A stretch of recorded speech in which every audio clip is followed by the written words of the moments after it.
All right, well, hello. My name is Baan. I am the founder of TalaTek and the Chief Compliance Officer for Cerberus Sentinel Corporation. Joining me today is Chris Steffen. He is a Research Director, Security Risk Management from the industry analyst firm Enterprise Management Associates, EMA. You can find Chris on LinkedIn and follow him on Twitter on @EMA_research. Welcome, Chris. Thanks for joining me for our second. We made it, number two. Our second Zoomcast. And we talked a bit last time about related topics, but today clearly we want to focus on risk and compliance in environment today.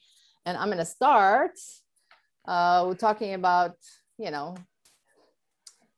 basically, we cannot avoid the topic of the big elephant in the room. The most recent spyware attack. So talk to me. Yeah. So for those that are listening, if you've been living under a rock, the Colonial Pipeline was attacked through a ransomware attack and shut down gasoline, fuel shipping across the entire East Coast of the United States.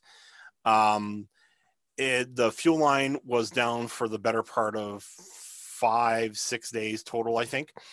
And the resolution, which will be kind of interesting to talk about a little bit, is they decided to pay the ransomware to a group called DarkSide. We definitely want to talk about that. And a 5 billion or 5 million in Bitcoin, and was able to get the pipeline restarted. I think the attack happened on May 7th, and they were back up and running by May 12th. So yeah, it's been obviously a real topic of conversation for plenty of people in our industry, and it's actually kind of polarizing in the grand scheme of things. I definitely have my opinions about it, and we'll almost certainly get into some of those. And but that's kind of the background of what's going on and what happened. So let's talk about the pay the ransom or not pay the ransom, right? Obviously, it's a cost-benefit analysis. And that's really the truth. I mean, I haven't seen final numbers yet as to what the actual cost was of the pipeline disruption, but you figure it's in billions. I mean, you figure that the oil companies was shut down for a minimum of 5 days. I don't even have the foggiest clue as to what that impact was, but it wasn't a happy meal, right? I mean, we're talking about something that is going to be measured in the billions of dollars of impact when it's all said and done. So you can argue that $5 million, in view of $1 billion is absolute chump change. But then the other way of looking at it too is that you are, as a company, as a corporation, as an organization, you are empowering those kinds of attacks and those kinds of attack groups of legitimizing these kinds of attacks. And it isn't like these attacks were on the downtrend to begin with. These attacks continue to increase all the time. And now you're basically saying, hey, this stuff works. We made our $5 million from this company with very, very little effort. That group supposedly had made almost 70 million in ransomware attacks, and they had their whole manifesto and so on and so forth. I'm not getting into their politics and so on and so forth, but there is, like I said, there's a real conversation about whether an organization should be paying those attacks. One of the other real interesting side effects of that is that there's a number of insurance companies that were selling cyber insurance, and one of the things that that cyber insurance covered was the potential of having to pay for ransoms, and a number of the insurance companies have come out in the last few days and basically said we're reevaluating that. We're not going to do that. As a longtime security professional, I'm sure that you and I agree, paying the ransom is a very, very scary and very slippery slope. I've heard facts upwards of 75 to even 90% of the attacks that are ransomware attacks, when the ransom is paid, they gain nothing from it, that those they don't really get their data back, so on and so forth.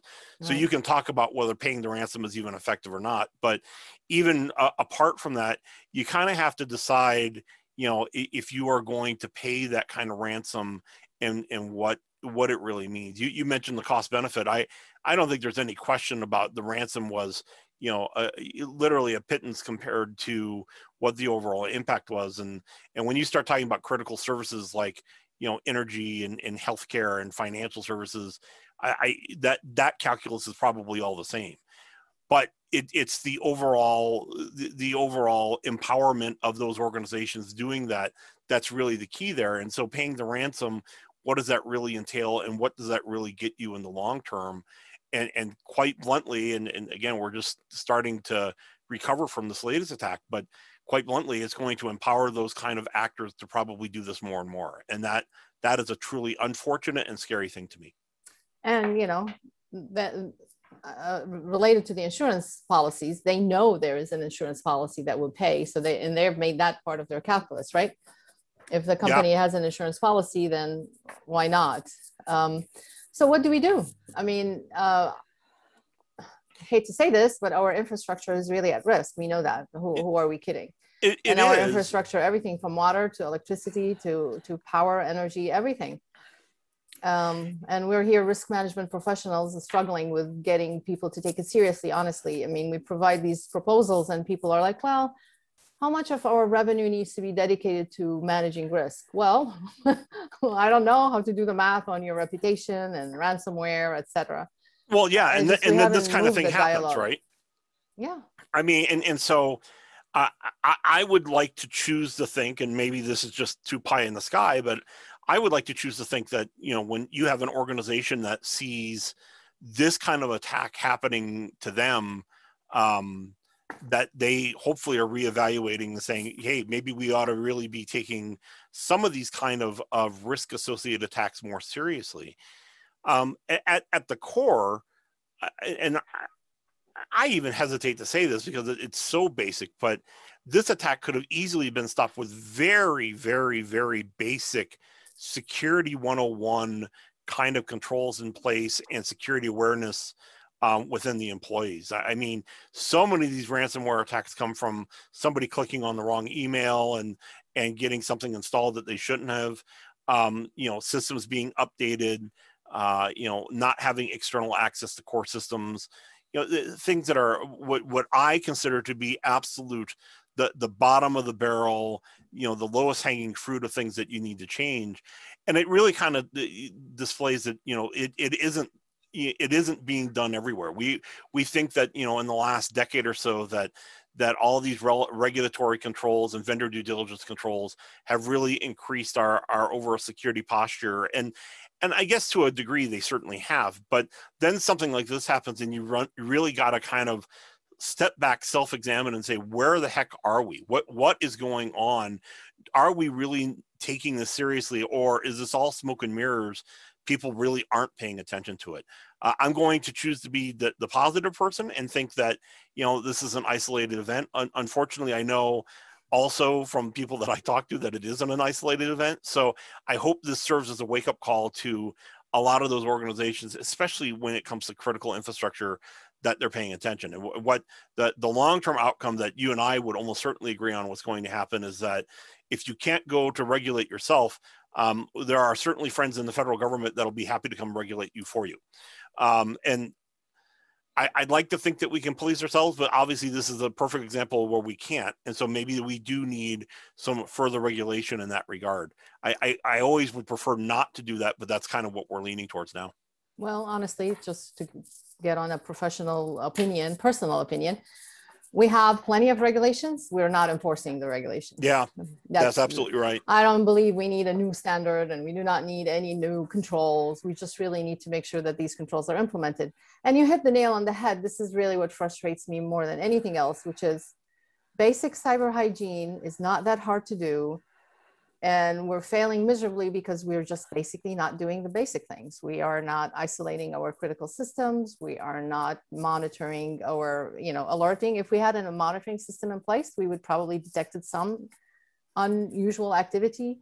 We're not educating users not to click on weird links. I mean, just basic things, phishing campaigns, awareness training will go a long way to fix massive, massive problems in the industry. The only other thing that I would add to what you just said, Baan, is that when you start taking and talking about the regulations that aren't being enforced, that's absolutely true. Just having a good understanding of what PCI looks like, basic PCI controls would have prevented a lot of these problems. And then you get into that whole next level of, SCADA controls and IoT security and some of the stuff that comes with all of that we're just now starting to realize how important some of those controls are. Standards are being developed. They're trying to understand better how to make some of the current, compliance regulations fall within IoT and some of those OT environments. There's a lot of work to be done. But again, it all basically comes down to like you mentioned, basic security hygiene. And I think it really is something that our listeners and companies just in general, regardless of their size, really need to be paying more attention to. Well, and related to that, the second question I have for you is something we want to talk about, which is, as a result of the pipeline issue, President Biden issued an executive order. And really, coming to think of it, all the way back to Bill Clinton, every president has issued an executive order that relates to managing infrastructure and managing security and compliance, et cetera. So tell me what your thoughts about, the executive order and what are the points that you think that were covered in that topic? Yeah, I mean, again, I think that you're right on there too. Every president seems to think that, by taking and issuing an order that they will be the savior of cybersecurity, and we all know how well that's all worked out. Very rarely does it ever seem to have a huge impact when it's all said and done. Does this one have any legs? It'll be interesting to see. I mean, so many of security professionals out there are jaded, with the responses that the government has had and how to work with the government. In fact, so as you well know, so many of the security professionals out there believe that our government is just about as bad as some of the bad guys. So, when you start taking and looking at breaches and so on and so forth, public entities, be it government or whatever, are responsible for a great many of them. So they really do need to look at, cleaning up the house inside before taking and telling others to clean up their house. That said, I think that as much attention as that we can get paid to it, I think is a good idea. I think it's the kind of attention that inspires, C-table leaders and even small, medium-sized business leaders into saying, hey, we maybe ought to be doing some of these things. I think the real way that it's going to end up working when it's all said and done is that what I call push down due diligence or push down compliance, where you have these top tier organizations, use whatever scale you want, Fortune 500, whatever, and they end up taking and pushing down their controls down to the organizations that do business with them, who then push down compliance and regulations to the businesses that do business with them.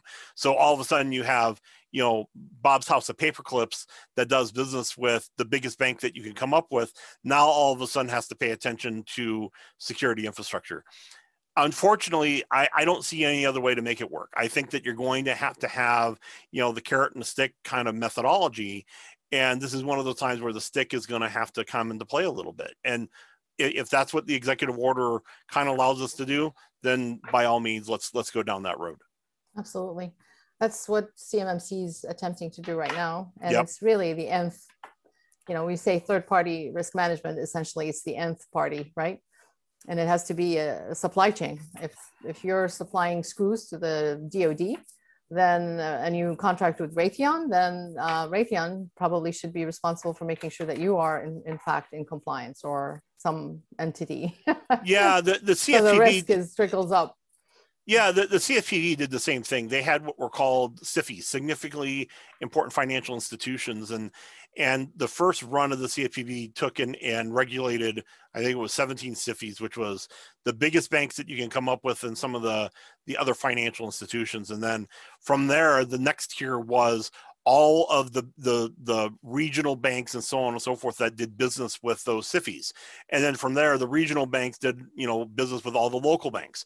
And so that whole financial services organization, which is already just regulated beyond your wildest dreams, got, pushed down due diligence that came from, doing business with the biggest bank that you can come with, that went to the regional bank that you do business with, that went down to the mom and pop business that you do business, or that the mom and pop bank that you do business with, all the way down again to the paperclip maker. And so in that organization, since it happened, although we had 4 years where it obviously didn't do as much, but that whole chain, as onerous as some of the regulations were, it really did start to make a real difference in cleaning up parts of those environments.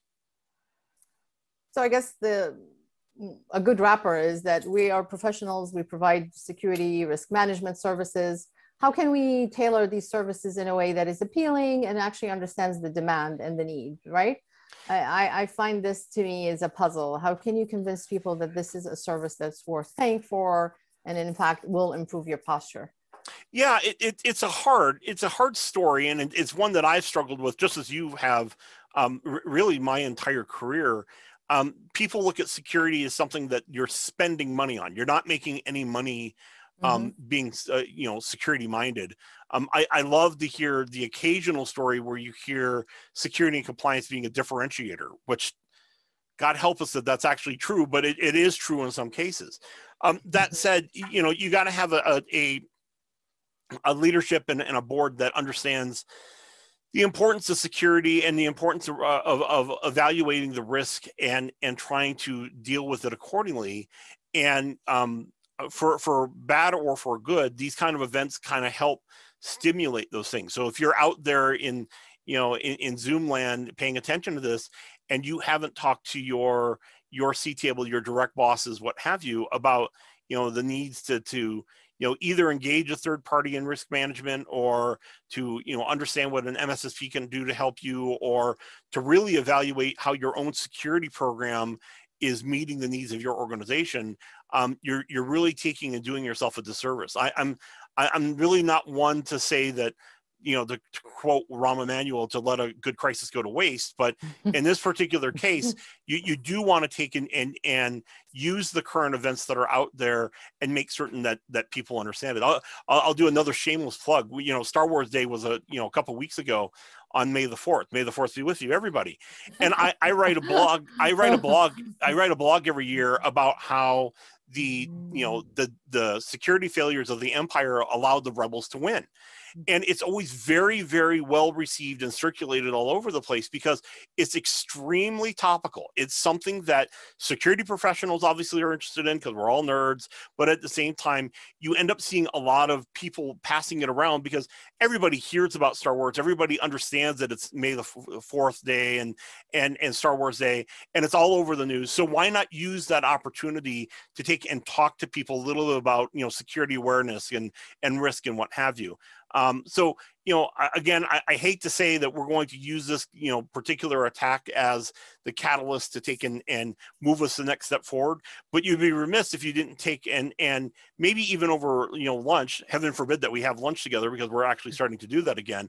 Soon, very soon. Yeah. So have a lunch with your bosses and say, look, here's the impact. Here's what I know about this. And maybe it's just water cooler chat, but maybe it stirs that conversation and gets them thinking about what's going on in their own organization and allows you to nudge that line just a little bit more. And as we know, this is not something that's going to be solved all in one day with one great big swoop. It is that incremental success that we have to have in order to make our security programs work.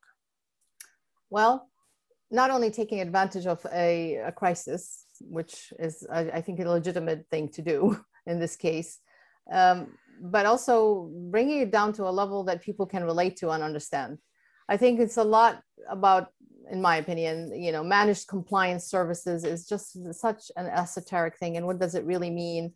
I think as a professional, I feel that we could do a better job of articulating the return on investment, or what does that mean to you and why should you care? Yeah. I think we're still not able to make that story stick. And I would say because you could do all the right things and still be subject to a ransomware attack. I would argue that you would maybe detect it sooner. Maybe the impact would be more controlled. You could avoid having to pay the ransom, etc. If you segregate your network or make sure that you are alerted and you have an incident response plan that is ready to go, etc. Yeah. But you could still do all the right things, and then still get targeted. So I don't know. I try to put myself in their shoes to see how can we do a better job as professionals. Yeah, and you're right on. And one of the things that I did with a pandemic study that I did relatively recently is I queried people about business continuity and disaster recovery, and was very shocked to find out how many people still don't really have that. And if they do have it, they have no idea if it works or not. The interesting thing from the pandemic is that a lot of those plans were put into service. We found out right away whether could you really make remote working work. And the answer in some cases was absolutely yes. Here we go. We're good to go. In some cases, it took 3-4 months before they could really get something back up to speed. And you find out how painful that is. But to come full circle at the 100,000 foot view, having an understanding of what it would take if you are subject to a ransomware attack. Do you have backups? Can you reinstall your backups? Can you take and run, in a separate environment, what have you? These are things that, sound very pie in the sky, things that, never going to happen to me, so I don't need to worry about it until it does, right? Nobody was really expecting, 12, 14 months ago that the pandemic was going to really run across the entire globe overnight and shut everything down, but there it is. And there was companies that were prepared for it. They understood the risk of those kind of things. They had pandemic plans in place, and booyah, they were good to go. Those companies that had never even heard of the word pandemic plan or had evaluated those risks, they were starting really from scratch, and in a lot of cases had a real difficult time trying to make their way through it. Well, you brought up actually the backup thing, not only from a continuity, as a matter of fact, for ransomware as well. If you have a backup that is up to date and it's encrypted with a different set of passwords in a different environment, you may not need to pay that ransom and you could recover. Obviously, again, pie in the sky. Well, but it all comes back to the hygiene, how we started this conversation, right? I mean, these are best practices 101. I mean, has there ever been a time in history where we weren't recommending that you have backups of all your critical data? I mean, let's get real here. I mean, so I mean, if version 1. Yeah, well, of course, right? And even in my personal computer right here, I have all my family photos for the last 20 years. Well, there's I think 4 different backups of all those photos, right? Because I'm in a security business, if something were to happen to one of my primary computers, have at it, bad guys. I mean, do what you're going to do. I have backups of most of that data. Right. And so, but that's just me personal at home. When you're talking about the keys to the kingdom of your business, I would like to think that you're thinking along the same lines. Sometimes it's not easy either. I'm not trying to say that this is a one button push and you're good to go, but it doesn't mean that you don't start the process. You want to take and get to a certain level of security and risk hygiene that if you don't have it today, you want to start down the path and figure out a way to get there. Well, as usual, this was so much fun and so enlightening. Absolutely. And I hope everybody who joined us or listens to this will get something valuable out of it. Thank you again for joining us. Everybody, this was Chris Steffen. He joined us from EMA. You can follow him on Twitter and on LinkedIn I think it's the Twitter @EMA_research. Thanks everybody. And we'll talk to you soon. Thank you.